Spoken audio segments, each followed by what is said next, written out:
Welcome to Launch Code, a premier business podcast, starring Evan Hafer, Matt Best, and Jared Taylor.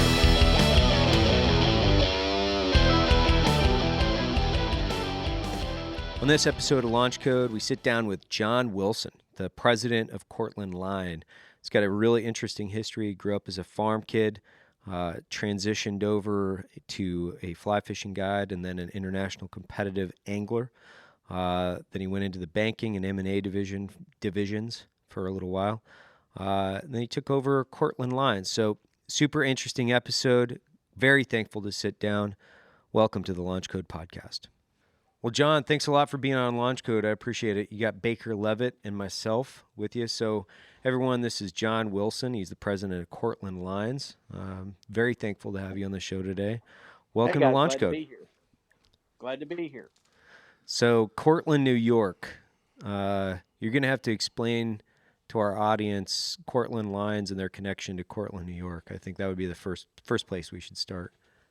Well, so Cortland is a small town kind of in central New York, and kind of way back in history, Cortland was first developed as a company in 1915. Cortland Line was, and in the eastern U.S., a lot of the manufacturing that was done was in the factories and all kind of in the Northeast. And over the course of time, that has since kind of moved overseas and around. But this factory has stayed in central New York with American employees kind of ever since 1915. Wow. Also, a lot of the things that were developed in the fly fishing industry and the fishing industry came directly out of this factory. The town itself is in the Crown Valley, which is also kind of brought into our logo. We have a crown in our logo, right. And the Crown Valley, there's 7 rivers that kind of come here together. So we're tied very much to this region. That's pretty impressive because I've been a fly fisherman for the majority of my life. So I started fly fishing when I was 12, give or take right. a year or two, up in it would have been more central Idaho, and but I've seen your brand, I guess, from 12 on, and I didn't know all of what you just told me. So, your first setup was a Cortland setup. Yeah. And was it in junior high or high? It was junior high, right? No, I was 12, so I would have been in 6th grade. So you and your buddy saved up for it. That's right. Yeah. And we saved up, and Cortland used to sell these beginner fly fishing packages, and it had everything. Right. So, yeah, I remember exactly. It was I think it was a 9-foot, 5.6 weight, and trying to think what else. I think that was it. It was probably maybe Gen 2 graphite, real stiff. Right. And it was a 2-piece, so it was long, and didn't come with anything. Didn't come with a carrying case or anything like that. It's just a big package, right, that you got, and it did come with like a material that you could slide the rod into, and then you had a package, I believe, for the reel, so you could separate all that out. To include, I still have the reel. I was just going through my fly fishing gear the other day. I still have that same reel, and it probably still has the same line on it. I just have never taken it out of it. I haven't taken it out of its case awesome. For a long time. So, are you a fly fisherman yourself? So, I guess before we go into that, how do you get the position of president of Cortland Line, I guess, and then what's the background? What's your background that kind of led you to that? Well, so I like you, I've been a fly fisherman most of my life, and I was a farm kid, and I had a BB gun when I was 10 years old, and we fished in the small creeks kind of behind my grandfather's house. And it doesn't take long, like in hunting, it's not long before you kind of make the transition into maybe archery hunting. Right. And same thing kind of happened with me in fishing, in that, I grew up fishing and, corn and catching small brim or bass or anything like that. And it just kind of slowly but surely that passion developed into fly fishing because it was, a little more difficult, a little more skilled. Right. And in about let me see, when was this? Like the mid 90s, I was guiding quite a bit, and they had a world championship in Jackson Hole in Jackson, Wyoming. Mm-hmm. And I saw the world championship, and I thought, wow, a U.S. fly fishing team, that would be something to really get involved with. That'd be fun to be involved with. So made some inquiries, and they said they were looking for a coach for their collegiate team, their youth team. And I had done a lot of volunteer work with the Boys and Girls Club and done a lot of coaching. And that one thing kind of led to another. And the U.S. had never really placed well in any sort of world competition. And I think our best placing up to that point, including the world championships that were held in Jackson Hole, they had all local guides on the team, and they came in 15th that year. So Wow. in the world, we were just not really skilled competitively. And that first year, the first team that I coached, we won a silver medal as a team and an individual gold. Wow. And I got more. What year was that, John? That was in 1997. Well, one thing I was going to ask you. So, were you in Jackson Hole then at that time guiding, or where were you guiding? No, I was guiding actually in Arkansas, Okay. On the White River in North Arkansas, Right. and the White River has some of the largest brown trout in the world. There's been several world records that have come out of there, all tackle and fly fishing both. In fact, they just caught one that was like 34 pounds out of Good night. the White River in southern Missouri. And I got involved with ESPN doing fly fishing shows with Barrett Productions. I don't know if you remember Fly Fishing the World and Fly Fishing America TV and all that. Yep. And guiding for kind of big brown trout. And they actually had a competition for a while that was the ESPN Great Outdoor Games, where they had guys that climb logs and Yep. chop down trees and all that sort of stuff. And fly fishing was one of the events in that. And I was the national casting champion for the Great Outdoor Games on ESPN back, I think that may have been 2006 or something. But that was probably the last year that I coached the U.S. team. I think maybe in 2006 or 7, they held a world championship in State College, Pennsylvania, and then I retired as coach at that point, and pretty well retired from the team completely. So you basically kind of took the team from having never medaled to medaling, getting silver team, individual gold, and then basically setting the stage for someone to kind of come in. And then didn't Paul come in 2 years later? I think Paul was maybe 4 or 5 years after that. And Paul had an organization at that point, and I think they may have won like 3 or 4 gold medals as a team.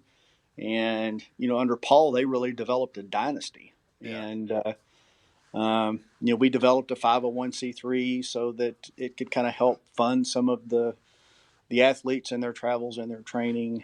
And, we're much more competitive as a country now than we were 20 years ago.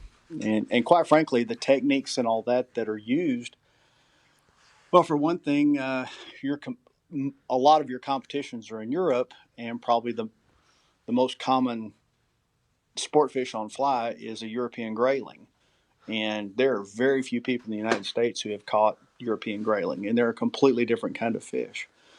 The most common venue in the UK is stillwaters or lakes. Right. And there's not, so we had to learn all of those techniques. We had to learn how to fish for grayling. We had to learn all this. And that, in large part, that was why we weren't competitive. But the Europeans didn't have a problem, obviously, with cutthroat and our species. They were more well-versed in all the techniques, and they're very skilled. I mean, I don't want to take anything away from them. They're very good. Who's the main competitor to the U.S. as far as country, and who's producing the most skilled fly fishermen? Oh, gee. Well, historically speaking, yeah, past 50 years. During my era, it would have been the French, and they're still very, very competitive. The UK countries, Scotland, Ireland, Right. Wales, and England are some of the most skilled stillwater anglers in the world, and still are. The Polish and the Czechs, Slovakia, all that, those guys are very, very skilled river anglers. And a lot of the techniques that they use have been developed and brought over in years since to the United States. So you see kind of one of the new trends is check nymphing or modern nymphing, tightline nymphing. It goes by a lot of different names, but those were the techniques that we used and developed, 20 something years ago. That's interesting because, like, when I think of Poland, I don't think of fishing. I think of the No. opposite. I think of people trying to stay warm as a society. Like, that's what I think of. Yeah. Like, I think of people trying to make sure they have enough food. Yeah. And Well, I guess fly fishing could be that. yeah. Post Soviet Union, the fishing was one of the things that they could actually do. It's not something that required a lot of money, and it was an activity for them to get out and actually enjoy. So it was the one relief that they really had, and they've got some terrific water in Poland. I mean, absolutely unbelievable water. Well, what is check nymphing, by the way? I don't know if I've seen this. You'll have to explain it to me. Czech nymphing and Polish nymphing, all that is just basically it's a technique of using really small flies, and you're basically tight lining your rig without using a strike indicator. Okay. As opposed to like streamer fishing or dry fly fishing. Right. You're basically pulling the flies back towards you. Okay. Interesting. And then after your fishing, you worked in the oil and gas industry, correct, John? That's correct. And that's really kind of what got me here. Was one of the private equity groups that I worked with purchased Cortland Line Company as something of a hedge to oil and gas. They're a good offsetting industry. And I was doing mergers and acquisitions more or less for this private equity group, buying small companies and renovating those companies, maybe building companies. And I had some experience in fly fishing, obviously. And they kind of brought me in as a consultant more than anything else, not necessarily as president. And then that transferred over into asking me to actually stay and run the company. And how long ago was that? That was in 2015. Okay. So I've been here since the summer of 2015. Well, what have you done in the last 3 years when you came into Cortland? What did you see that you can talk about that were the big changes that you wanted to make, and what are the changes that you've made? Well, we've changed virtually everything, and so one of the things that we do is we are probably I don't want to say we're the sole source, but we're the largest source of fly fishing for Walmart. And Cortland is the first introduction for a lot of people into the sport of fly fishing. Right. And if we do a good job with the products that we put out there, if someone comes in and they have a good experience in the outdoors, they'll come back and they'll want to do it more. So right. Cortland, if Cortland does a good job, then that helps the entire industry of fly fishing. Yeah. Or same thing with biking, climbing, any other sort of activity outdoors. If people enjoy it, they'll come back again and again. Right. So that was the first thing that we tried to fix. Was we fixed some of that assortment. It had gotten too complicated for someone to come out and just string a rod up and as a guide, I would see people with their reels turned upside down or the fly line strung through the hook keeper, kind of simple stuff. But if you're trying to do it on your own, fly fishing can be very, very complicated. So we really made it very simple and easy for someone to have success in fly fishing. And that has worked extremely well. Our growth in that sector of our business has just really taken off. And we go from there all the way through to we manufacture an assortment of products that's specifically designed for this tightline nymphing or check nymphing style.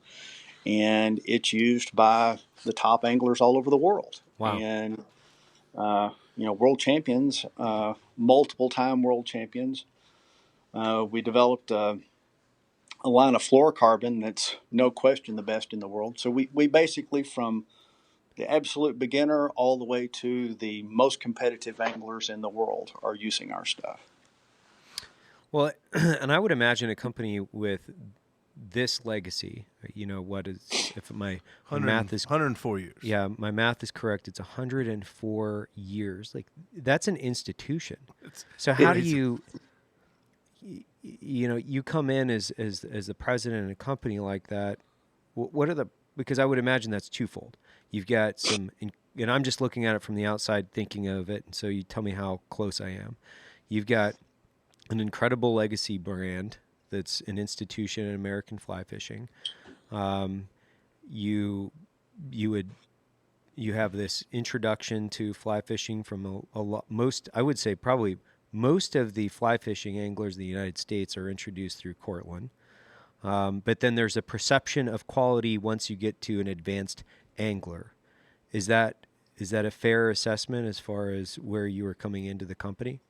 Yeah, it's a heritage brand, Right. And there are pros and cons to a 104-year-old company. One of the pros is that you've got more than a century of proven manufacturing techniques and research and development and quality, and the knowledge base here is just incredible. Right. But at the same time, the day that I arrived, they didn't have a working website. Inventory was kind of in disarray, and just all those sorts of like accounting systems and digital systems weren't in place. So we had to build all of those things to kind of bring them into current times, right. And introduction into social media and all those sorts of things. So Like that was a big transition. Yeah, modernizing, exactly. Let me ask you this, was a big transition. John, was there anything, any changes that you had to do, like any things that you had to undo, so to speak? We changed virtually everything, to be honest. Almost nothing was left untouched, and a lot of the things just did not exist. For instance, the accounting, the inventory they had here, there were no addresses on any of the product. So when they would fulfill an order, someone would have to hunt for all of the product that they had, and if they knew in their own mind where everything was on a shelf, then they could kind of go around. But it was just extremely disorganized. It might take 2 or 3 hours to pick a small order. Wow. One person pushing a shopping cart with a yellow pad and a pencil. So and now, did you guys have an ERP in place when you got in, or no? They had none of that. Okay. What's ERP, Evan? Well, you would probably be better at implementing that definition, John, than I am, because you've probably seen it implemented several times versus me just once with Black Rifle.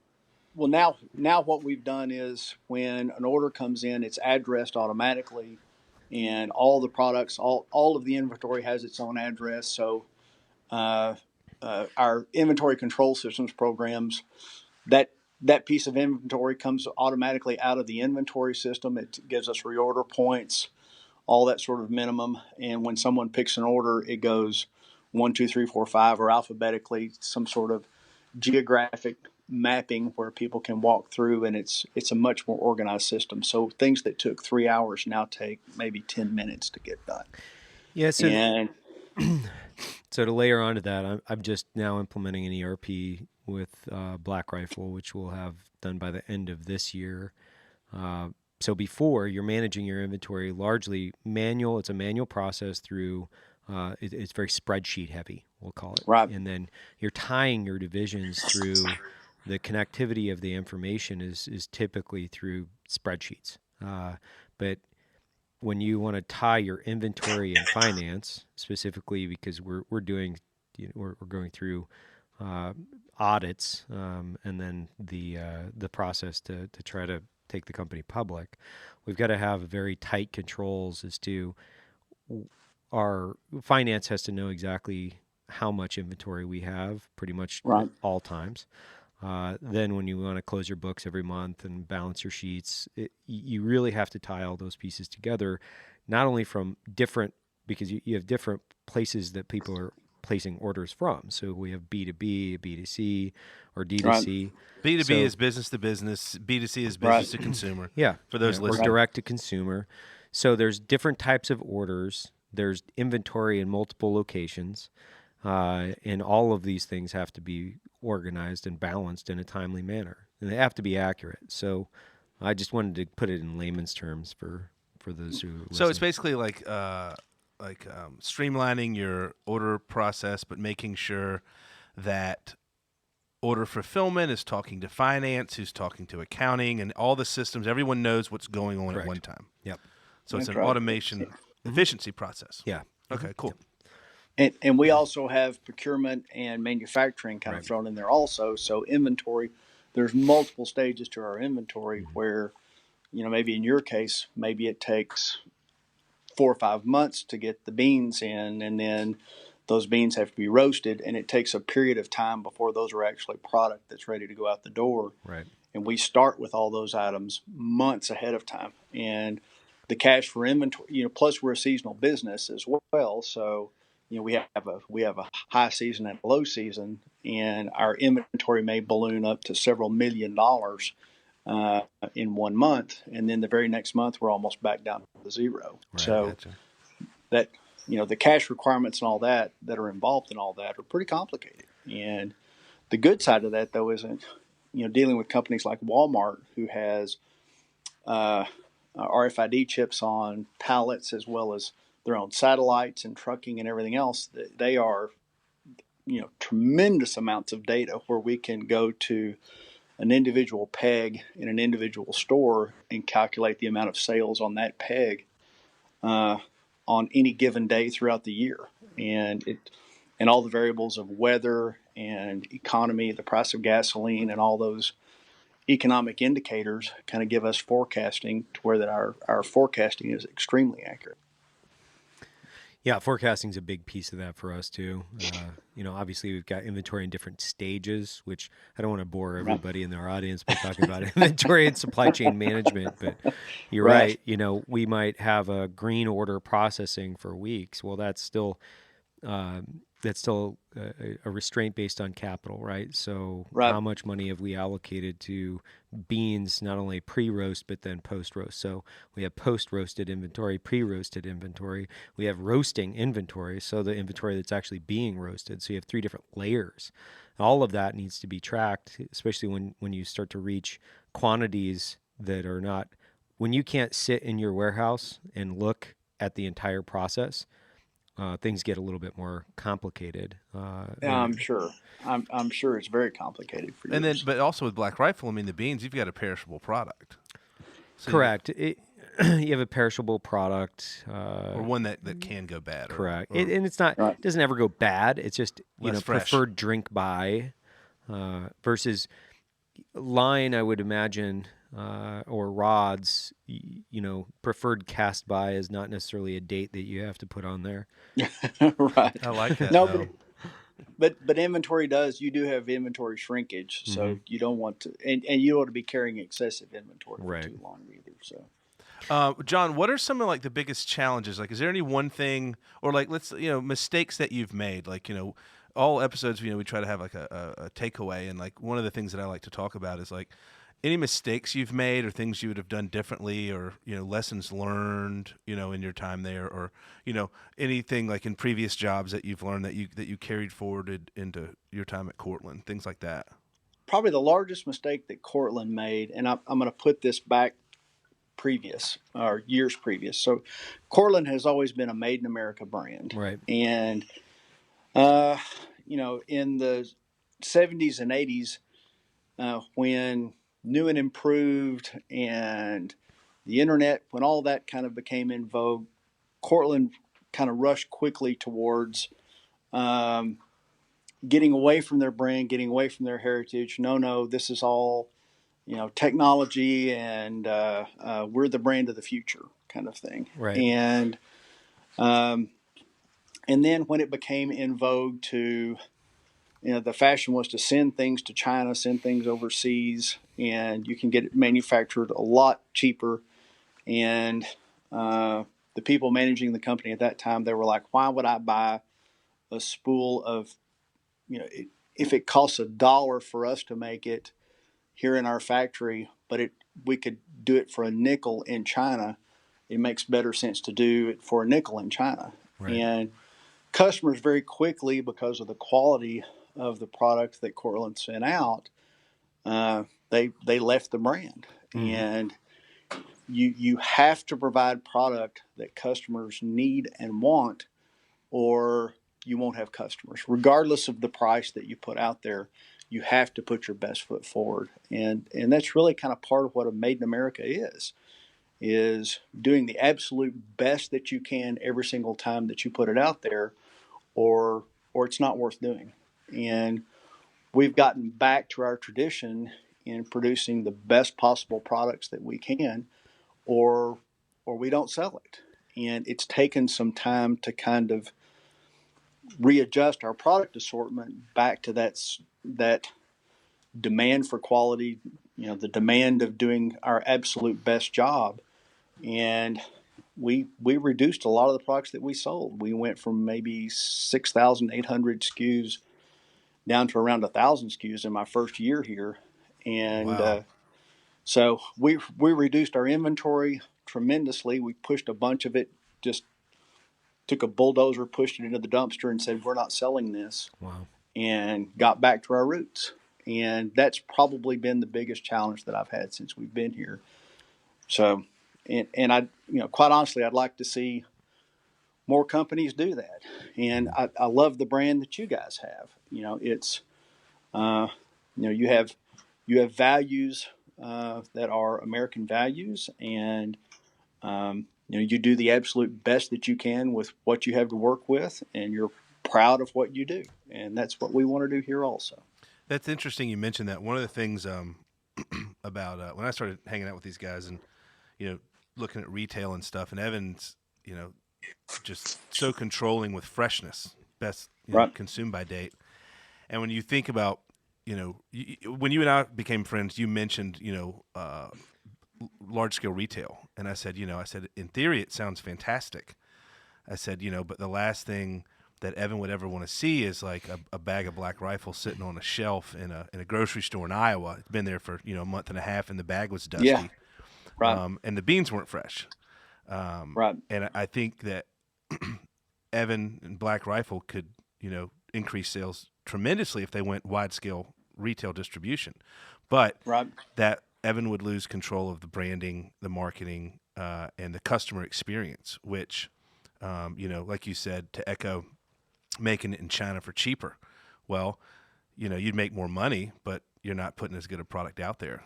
And that's one of my favorite things that Evan and these guys do is they don't, the freshness is so important to them.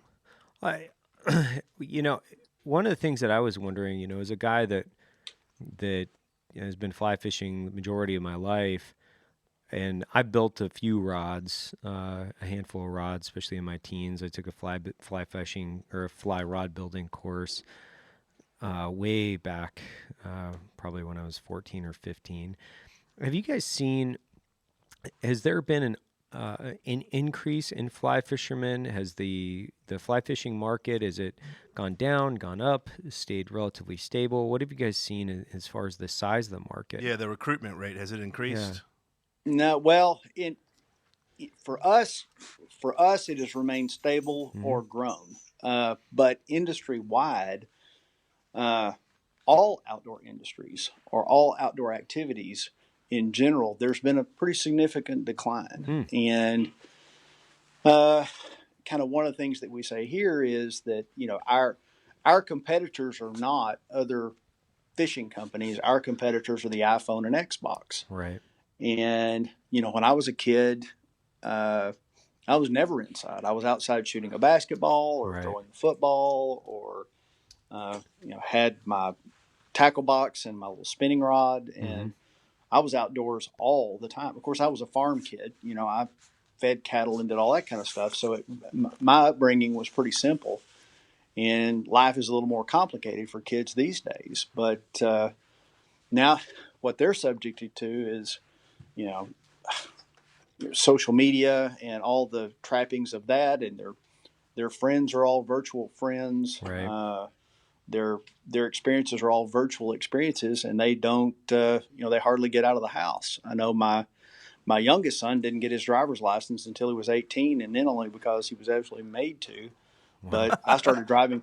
I started driving a tractor when I was 13, and I couldn't wait to get my driver's license. So, we even see a decline in the automobile industry these days. So that's just the nature of it going forward, and that's the way it's going to be from now on, probably. Yeah, that's interesting. I haven't thought about it that way. I've seen some data on the hunting industry, but as a guy that's always out, when I take time off, when I go do something for recreation, it's always in the outdoors. Like I don't take time off to do anything else. So I always look at it, and I'm looking at some of the streams that I was fishing 20 years ago or 10 years ago, and it seems like there's more pressure. It just seems like there's more pressure on a lot of these rivers and streams that I've loved growing up fishing. So it looks to me from the outside, it looks like there's more. That's probably because of technology and people being able to share information on where the fish are biting or where the fish are living or what parts of the river the fish are occupying. Versus when we were growing up, you didn't have a cell phone. You were out there, and you just had to go figure it out. Well, yeah, you had to go to the map shop, and I remember doing this all the time. I loved the University of Idaho because they had a USGS office on campus, and I could go in and go through all the maps and then buy maps right there. Yeah, and that's what I used to do all the time. Is I have to go in there and buy a 1/24,000 GS map, and then I would look at a stream and go, okay, I'm going to bushwhack it and hike down in there and fish it. And it was 50-50, right? Now they got apps for that, man. Yeah. Yeah. Now it's all app-based. Like everyone knows everything. Yeah, go stand on this rock and cast there. Yeah. Right? These are the conditions. This is the forecast. This is where the fish should be. This is what you're going to use. Where, you've spent a lot of time fishing. It's funny. I've thought about marketing a lot. To me is like, it's very much like fly fishing. It's very much, and I've talked to people about this, but they don't get the analogy most of the time because they don't fly fish. Where you really have to, you're selecting your gear, you're going to the right stream, you're using the right methods, but they still might not bite. That's the truth. Exactly. But the more homework you do and the more proficient and educated you become, the more fish and the better quality fish you're going to be able to catch. Sometimes, it's depending on the stream. If you hike down into the fantastic, blue ribbon piece of the river or creek, you're just going to have a fucking great day, and you just slay it. Yeah. And then you go through the same sequence the next week, there's a blowout upstream, everything's muddy, and you're like, okay, well, I just hiked in here for no reason, and I'm just not going to have the correct amount of luck. My cousin's an avid fly fisherman too. He actually did several years of research on the cicada. And he lives in Missoula, Montana. And one of the reasons he stayed living in Missoula was because of the fly fishing. So, and it's funny when I started talking to him about marketing and kind of one of the things that we do here, and activating different channels or different platforms and different channels. And he's like, oh my gosh, man. Yeah, I totally get it. But beforehand, he's like, I don't know how you find that stuff interesting. I don't know how you find that stuff interesting. I'm like, Danny, it's the same. We're fly fishing. It's incredibly interesting. We're just doing it in a digital market. That's actually a really good analogy there, because fly fishing is complicated. It's very complicated. It really, even down to the knots. Yes. As opposed to, bait cast or spinning rod, whatever. And there's so many things in fly fishing that have to line up to be successful. It's just like business. Mm-hmm. Like there's so many little things, but also at the same time, like y'all's experience fly fishing, I'm 1% of you guys, but like I've been in situations where it's like, today is the day, carpe diem, everything is right, everything I've ever taught says that today's it's gonna happen. The weather's right. The solar lunar tables are on. We're in. Everything's perfect, and nothing happens the way it's supposed to. Conversely, I've done stuff where it's like, all right, like you're taking someone out or something, for the first time. Like I remember took Logan turkey hunting, and I was like, God, this is going to be a waste of time. But I got to have a positive attitude, and I got to project like today's the day. Mm-hmm. And this was 2 years ago in Washington State, and it was just crap weather, windy as hell. Turkeys don't gobble when the wind's blowing, and I was like, oh, maybe we'll just go get lucky, and maybe I can teach them a few things. It's the greatest turkey hunt I've ever been on. Like the show took place. Like, John, the one that everyone lives your entire life for. Like, exactly. We had 12 gobblers in front of us. They were fighting. They were trying to breed each other. The males were trying to breed the other males. The hens were fighting. I mean, it was the show, and that should not have happened. Right. Based on the conditions. Yeah. But it did. And then conversely, I think 2 weeks later, I took a buddy of mine and I was like, hey, man, just a little tiny breeze, warm sun early in the season. Early in the season, they were still, none of the hens had been bred, and we didn't hear a bird gobble. Not a bird. We were out there all day. Didn't hear one gobble. And I was like, you can't control wild animals, man. And it's the same with a consumer. You can't control consumers because other things may be going on. You can't be a pessimist and be a fly fisher. That's for sure. That's true. I never met a single one that wasn't an optimist. Just one more cast, one more time. This is the one. It's going to happen. And they'll do that until the absolute last cast of the day. So, well, and I've never seen a detail-oriented, sophisticated fly fisherman, angler. I've never seen one that goes out and continues to be unsuccessful. No. And because the more time you put in typically is directly representative to the type of success. There's always fluke, right? And I think that there's an incredible parallel to this, which I remember renting VHS tapes on casting back in the day on just casting and trying to like VHS tapes. It had nothing to do because I was fly fishing the majority of my time by myself. Right. And I built my little Toyota Tundra or my Toyota Tacoma with a little spot in the back that I could tie flies, based on a little net, one of those little aquarium nets, so I could fish this stuff out. And I'm like, and continually, I would catch bigger and better fish for myself, which was, it was directly representative to the amount of information that I was pulling in and the more advanced techniques that I was utilizing. And then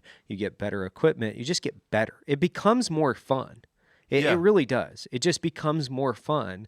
Now, granted, catching a fish when you're 10 years old, a big largemouth bass or an incredibly, beautiful cutthroat, that's still fun, but sometimes you don't appreciate all of the aspects unless you've really put in the time. And I can't have fun. I mean, it's still fun to catch fish in a stocked pond with my daughters because it's just fun to see them. Right. But for me, I'm never going to take the same amount of pride in what happens than catching a beautiful cutthroat trout out of, Henry's Fork or something like that, where it's tough fishing.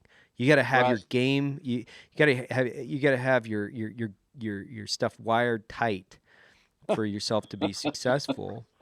And I think in business it's the same. If you're interested in the process, right? So the fish is just directly representative to the amount and the level of detail and love that you have for the entire endeavor, right?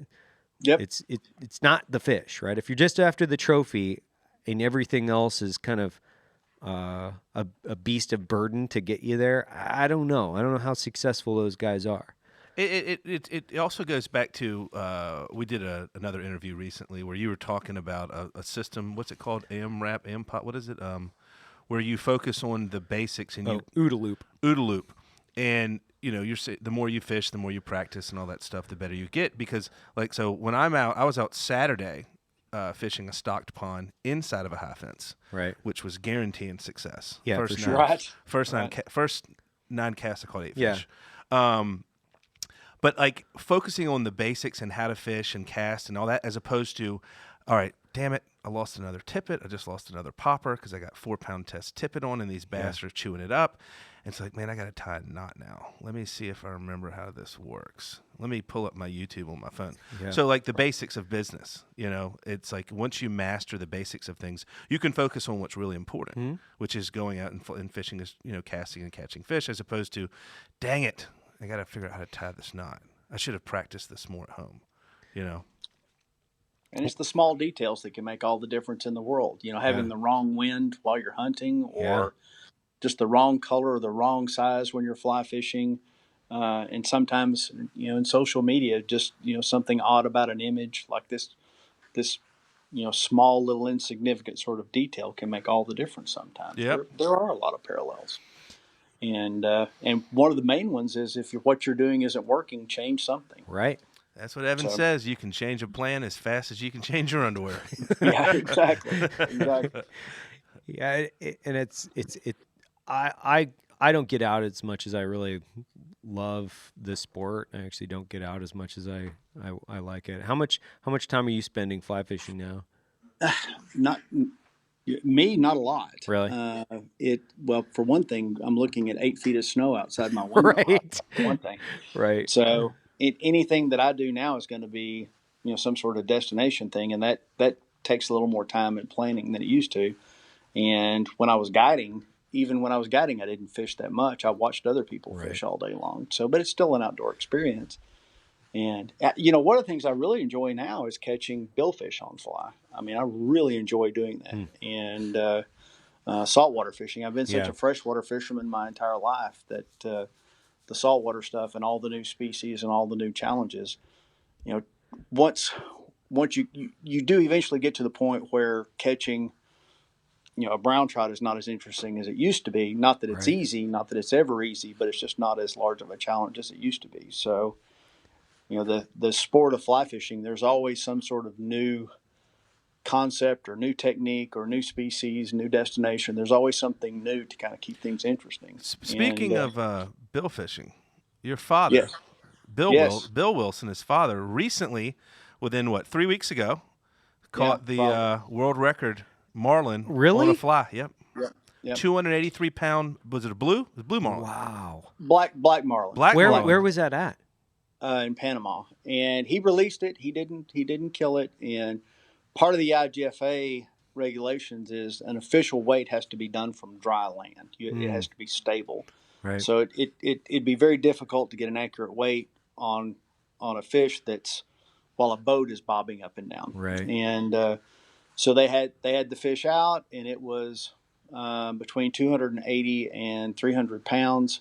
The previous record black marlin is 225 pounds. Wow. So it would have easily beat the record, and he elected to release the fish. So which is rad. Yeah.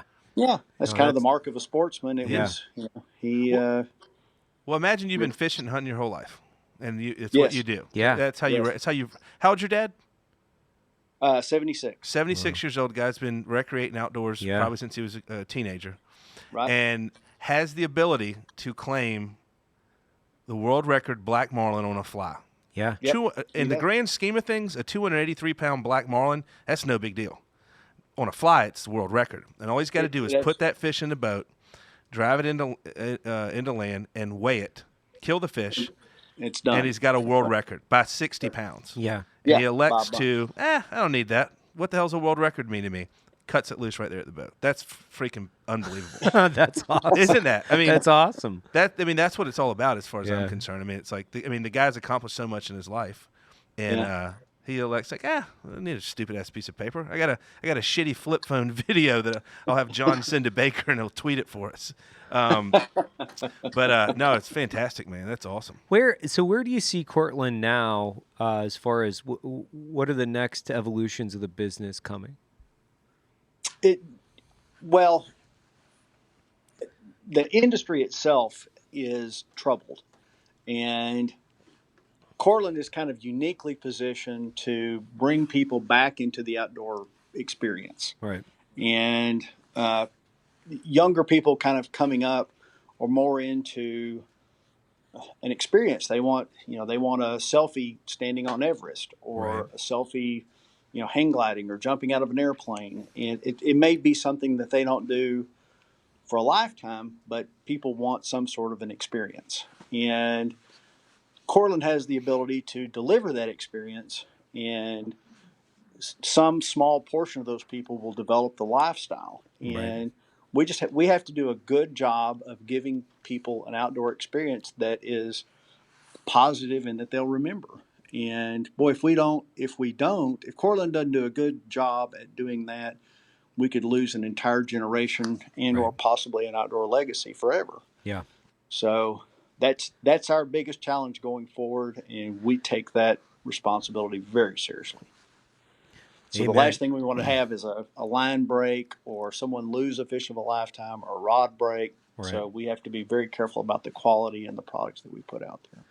Yeah, amen. I think, going back into, my personal history, thinking about my best experiences in my life, the experiences that I've had fly fishing are unparalleled to a lot of the other experiences that I've had. I think about like just a handful of these where, you got sleet and snow and it's just, Right. coming down on your Gore-Tex jacket. And I remember one specific time, it's just such an incredible experience. It was just me and my dog out on the North Fork of the Clearwater in northern Idaho. Wow. And it was late season. It's my favorite time to go fishing up there because Right. hunting season starts, which means there's hardly any fly fishermen on the river. Right. And I cast it out as far as I could get it out to the other side of the river, and I hooked it just this incredibly beautiful cutthroat, and I landed it, and I always just typically I'll take one and I'll eat it for the trip, right? That's Right. what I'll do, and at least back in the day, that's what I did. And my dog at the time, this incredible Labrador Retriever, she's such a good dog. I built a little pen for it so I could keep fishing. So I just piled the rocks around an area of the river. Water came in, as I'm sure all of us have done in our past, because I was going to be there for a little while. For the fish. Yeah. Okay. Right. And so I go back to fly fishing, and I turn around, and it's gone. Oh, no. And I turned to my dog, and I could see she had a guilty face. Like, I could see she had a guilty face. And I don't know how to explain the guilty face on a dog, but she had it. and Right. and I was like, and I yelled some profanity at her, and she Yeah, right. ran up the bank. She knew what she had done, and Oh, she man. knew what I had said. She ran up the bank, grabbed that fish, and because she had taken it up on probably 15 feet away up in the grassy knoll, and she brought that fish back and dropped it. at my No feet. way. That's Yeah. awesome. So you had a dog that would retrieve trout. She That's awesome. The trout retriever. she was an incredible dog, and it's so funny because I that's like one of my favorite fishing stories to tell, because it's not, it's beautiful fish, great weather, and Right. it's just in that fall season when the leaves are starting to change. It's got some bite to the air. The river's just clear. It's beautiful, this clear flowing river against these dark, granite rocks, and it's just kind of a canyon. And so you can get in there, you're by yourself, there's not anybody around, you're just casting, and you can get lost in the white noise of the river. And to hook an incredible fish, it's a great experience. For whatever reason, it's those moments when I look back, I'm like, oh, that's an incredible story. I mean, it's something incredible to live through. Especially when you're by yourself. Yeah. Or with a dog. As far as like no human companionship. No. And you just look Yeah. around and you're like, man, this is it. Everyone else is at home. I'm out here.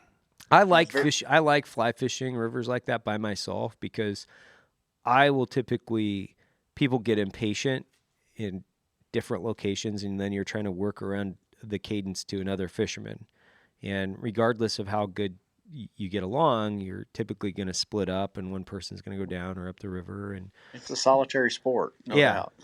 yeah, and that's one of the things I I love about it is it's just you're alone and you can spend, several days doing what you do. Nobody's helping you, align your priorities or schedule, and it's a solitary, quiet endeavor. And anyway, and I grew up with that. My grandfather and I fished that river. And almost nothing about fly fishing is actually about catching fish. No. Mm-mm. At the end of the day. For me, it's just remembering the dang knots. The dang knots. Another knot to tie. Yeah. Because I don't like little things like that. I really don't. Like little tiny things that require a tremendous amount of detail. And there's so many opportunities with that for me to get frustrated. And it's just, it's a personal challenge. And it's one of those things that's like, okay, it just goes back to self-control. It's like, if I know that I can do this, I don't want to, but I'm just going to force myself to sit here and take my time on this knot, and I'm going to make a beautiful knot. I'm not going to clip my ends too close because I'm always fearful that my knot's not going to sink that up. That just shows that's a lack of confidence. Hey, but at least I got a little bit of self-control and force myself to do it. Whereas, like, everybody else is trying to trim them as close as they can get. Not me. Yeah. Oh, no. Not you. Oh, no. Not Sometimes you. I think maybe I want to try to put a hook in there because it looks like a fly. The frayed ends are so long. Gosh, and one of the things I don't know, I don't want to go on too long a diatribe, but I remember when I was a teenager, one of the turning points in knot tying was my buddy's dad was like, "No, you want to spit on the end of the monofilament because as you're tightening it down, it heats up the line, and you don't want it to cause, you don't want it to fracture the integrity of the line."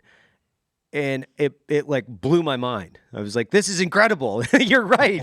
How can I not think of this?" It's amazing. Little things. Like, it's just those little things where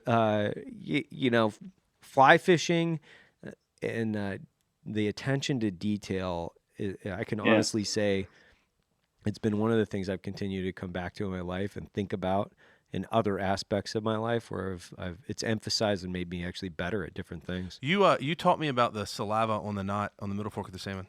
Yeah. First knot you ever showed me how to tie.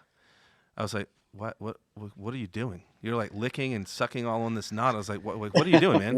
what You're like, well, if you don't do this, it's going to heat up. And if it's lubricated, it'll slide easier and it won't get as hot. And I was like, holy shit. One more thing to learn. Wow. Unbelievable. I'll never forget that. It is 10,000 little insignificant details, and every single one of them could make a difference. Absolutely. So. Fish conditions, don't fish memories. Yeah. Yep. I love that. Yeah. And there's no such thing as bad. There's no such thing as bad weather. There's always just bad gear. Right. Yeah. Well, how are the opportunities around San Antonio for fishing now, Baker? You've started down that path now. Yeah.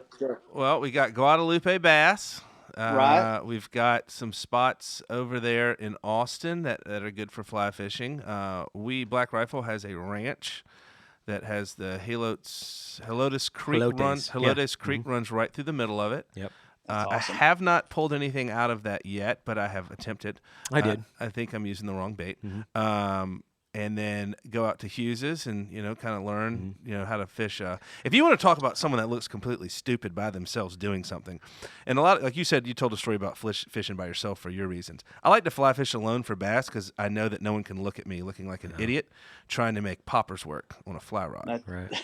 And so I've been out there practicing out there. I got it down, caught a fish with the Fair Play, which is the kit that Cortland sells where everything is. That's awesome.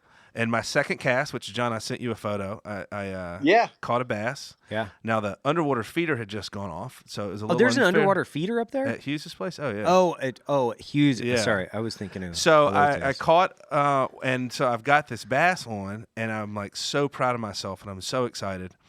And I'm trying to, like, record myself catching a fish on a fly rod to send to John and Paul Bork. And I was like, I look like a bigger idiot than I did before. And I need to just put this phone away and try and, I don't remember anything, so I was trying to record the whole thing. But I finally got it on up on the bank and sent John and Paul a photo, and they were all super pumped for me. And then my third cast, nothing. Fourth cast, got one. But my leader, my tippet, was like 4 pounds, and the bass ate it up, and it was frayed. And so I lost that popper. So I went back Saturday hoping that maybe there was a fish on the bank and I could get my fly back. But No, it's been great, John. Just like looking at YouTube videos and how to tie knots and stuff like that. And then the one thing I do remember, we were hunting in Kansas in December. Logan and Paul and John and I, and John took me outside and was like, let's practice some casting. Right. And he didn't know that you had taught me how to cast on the Middle Fork of the Salmon. And so, like, I think, like, I don't know, third or fourth, I was out there, like, 40 feet. He's like, man, God, you learn things quickly. I was like, yes, sir, I've never touched a fly rod. I've never touched one. But now the truth comes out. No, I'm thinking, God, this guy's like a prodigy. Evan's language, Evan said, pull, pause, push. And he gave me, I think, 2 lessons in about maybe 2 minutes total. And I was like, oh, that's pretty simple. But the one thing that has stuck with me, John, that you taught me was when you're feeding line out to get your cast longer, you keep your hand at your belt buckle. Right. And John told me 2 things that are important: slack and velocity. And if you can control those 2 things, you'll be successful. And so that's what I remember. So I mean, I nothing behind me, ideal casting situation. I think I got it down pretty good. My fly's flipping over. I mean, I don't know the terminology yet, but I will have it soon. And the next time we talk, you guys are going to think I'm the guy. Yeah, well, I already thought that. So you pulled that off well, I have to say. You really sandbagged Nick. We walked in the house. He goes, Paul, man, this guy's a pro. That's amazing. Yeah, like 2 comments, and he's out there doing it. I was impressed. And as it turned out, I just got sandbagged. No, it wasn't a sandbagging. I had done it. I had done a few casts on one little trip.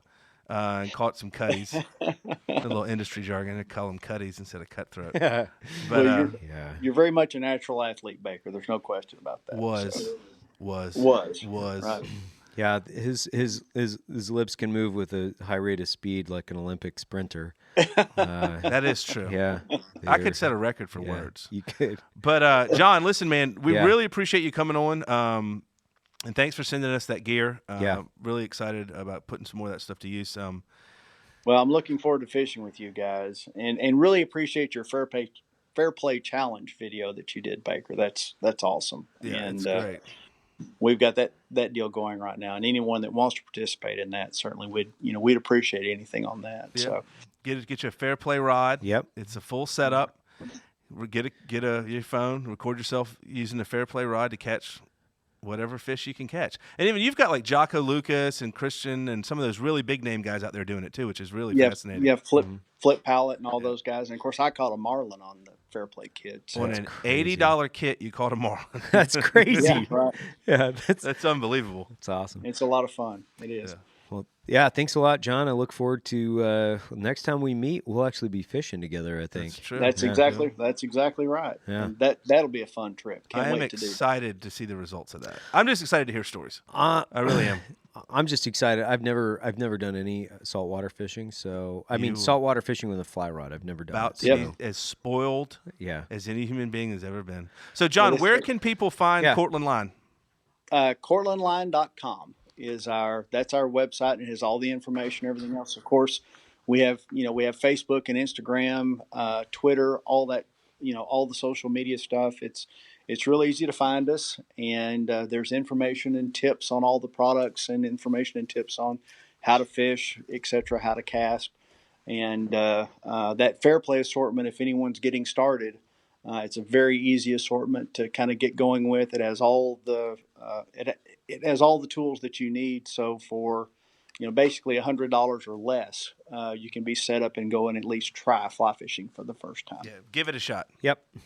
Awesome. Thanks a lot, guys. Thanks for listening. This is Launch Code Podcast. Evan Hafer, Baker Leavitt, John Wilson. Appreciate it. Thanks, guys.